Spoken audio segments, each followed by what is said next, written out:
பாலியல் குற்றங்களுக்கு மரண தண்டனை, வாக்கு இயந்திரங்களுக்கு தடை, விடுதலை புலிகள் அமைப்பு மீதான தடை நீக்கம் உள்ளிட்ட அம்சங்களை நாம் தமிழர் கட்சி தேர்தல் வாக்குறுதியாக அறிவித்துள்ளது.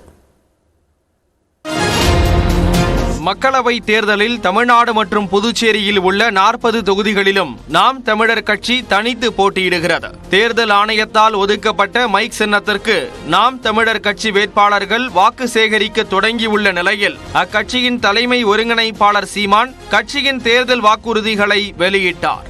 அதன்படி குடியரசுத் தலைவர் பதவியை மக்களே தேர்வு செய்ய நடவடிக்கை எடுக்கப்படும் என்றும் ஆளுநர் பதவியை நீக்க சட்ட திருத்தம் கொண்டுவரப்படும் என்றும் தெரிவிக்கப்பட்டுள்ளது.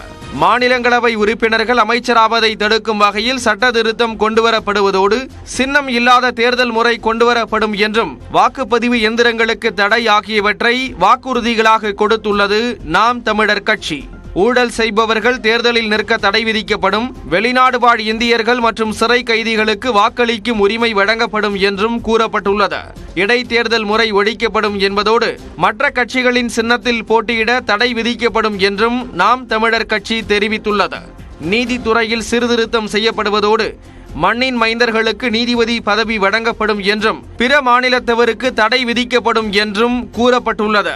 நீதிமன்றங்களில் தமிழ் வழக்காடு மொழியாக்கப்படும் என்றும் பாலியல் குற்றங்களுக்கு மரண தண்டனை விதிக்கப்படும் என்றும் நாம் தமிழர் கட்சி வாக்குறுதி அளித்துள்ளது. அத்துடன் அனைத்து துறைகளிலும் மகளிருக்கு 50% இடஒதுக்கீடு, ஜம்மு காஷ்மீருக்கு மீண்டும் சிறப்பு அந்தஸ்து, கச்சத்தீவு மீட்பு ஆகியவையும் வாக்குறுதிகளாக இடம்பெற்றுள்ளன.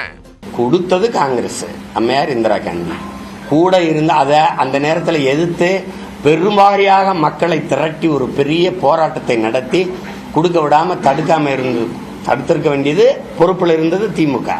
கச்சத்தீவு இந்தியாவோடதா? யாரோடது? கச்சத்தீவு எங்க பாட்டனோடது, சேதுபதியோடது.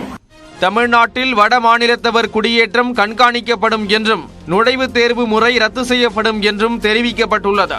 மேலும் மீனவர்கள் மீது அண்டை நாட்டு கடற்படை தாக்குதல் நடத்துவதை தடுக்க நெய்தல் படை உருவாக்கப்படும் என்றும் விடுதலை புலிகள் அமைப்பின் மீதான தடை நீக்கப்படும் என்றும் கூறப்பட்டுள்ளது. சுங்கச்சாவடிகளில் 40% கட்டணம் குறைக்கப்படும் என்றும் பரனூர் விமான நிலையம், சேலம் சென்னை 8 வழிச்சாலை, சாகர்மாலா திட்டங்கள் நிறுத்தப்படும் என்றும் நாம் தமிழர் கட்சி தேர்தல் வாக்குறுதியாக அறிவித்துள்ளது.